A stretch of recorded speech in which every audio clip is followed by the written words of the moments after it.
It's about to get dark on us. Cloudy as well. Maybe we'll get some rain. Oh, I have picked so many peppers. And this is the most productive jalapeno I have ever grown, and I can't tell you the name of it. They don't get real big, but it puts on so many. I have pulled all of my peas, and I have, blanched them, put them in the freezer, pulled up all the vines, and, cut off a lot of the vines, but pulled up a lot of them. Laid them on top of the beds after I mended the beds and getting them ready to plant my cabbage and broccoli and all this. And this is some plants that came up in my compost. I don't yet know what it is. I have a feeling it might be a pumpkin I threw in there, but I'm not sure. I had one from last season's harvest that started to go bad, and I threw it in the compost pile, so I'm assuming that's what it is. I could be wrong. And I pulled out that one big pumpkin vine that would always make male flowers. And when it made a female flower, even though it got pollinated, the little old ovary for the pumpkin would just fall off. Just don't think it was meant for our area, our humidity, our climate. It's really rough on plants here. Oh, I see there's a lot of peppers here that needs to be picked as well. And I just picked them a couple of days ago. Oh my goodness, they grow so fast. And this okra, that okra right there has not been planted, more than a couple of weeks maybe 3 at the most. I expect to get something off from them before we get a frost, but if I don't, the bed was empty and it needed something in it anyway. And I already know I got some nice sweet potatoes under those vines over there because they started poking through the soil. But unlike potatoes,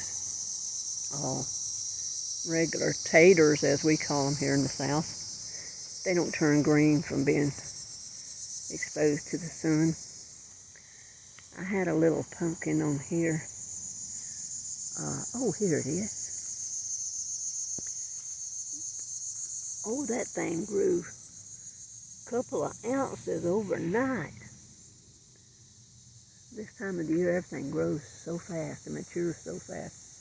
But the days are starting to get shorter already. So it'll be a miracle if I actually get fruit to harvest off these. I hope this one got pollinated.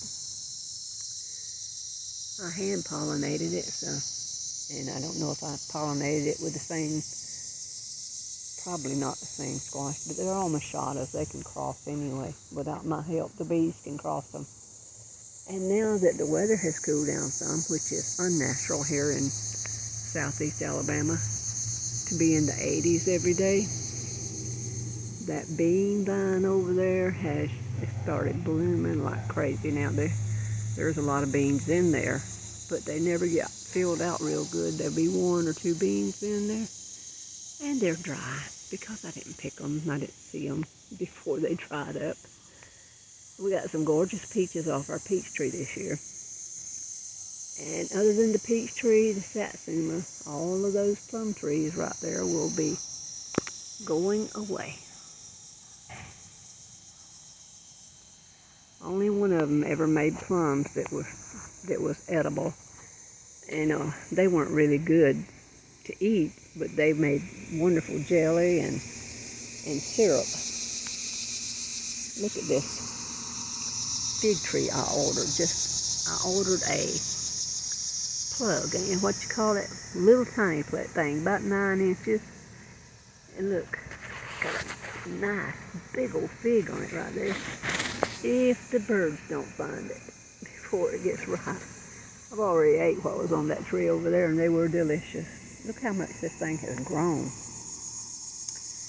course, I expect this part right here, it's this black Spanish. This is what it's called. I expect this light green part here will die back in the winter. I was hoping, it would I don't like having them in pots, but my son just will not let me plant them in the soil. So I'm stuck with potted figs.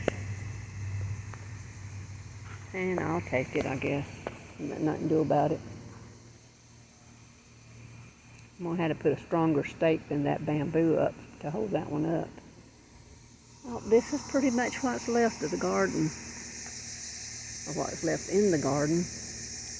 But I got a whole bunch of seedlings almost ready to go out in my utility room under grow lights. You can see here how much that jalapeno right there has on it. And I just picked that thing clean a couple of days ago. It had blooms on it, and they turned, in that short a period, they turned into a lot of jalapenos. Now, I like pepper jelly. I like cowboy candy, but you can only use so much of that. And I've given a whole bunch away. Wish I knew somebody else would like to have some of it. Oh, I was just talking to one of my neighbors because, as you can see by those blue lights flashing over there, we had an emergency next door. Still really don't know what it was, but I went over to see if there was any way I could help. I was talking to my neighbor that lives across the road, who is Spanish, and well, he was born and raised here, but he's of Spanish descent, and didn't even think to offer him those peppers. He might like them. But I will. Hope everybody's having a good Saturday, and that you'll be in God's house on Sunday or Saturday if you choose to go on Saturdays. It's up to you. And have a blessed coming week.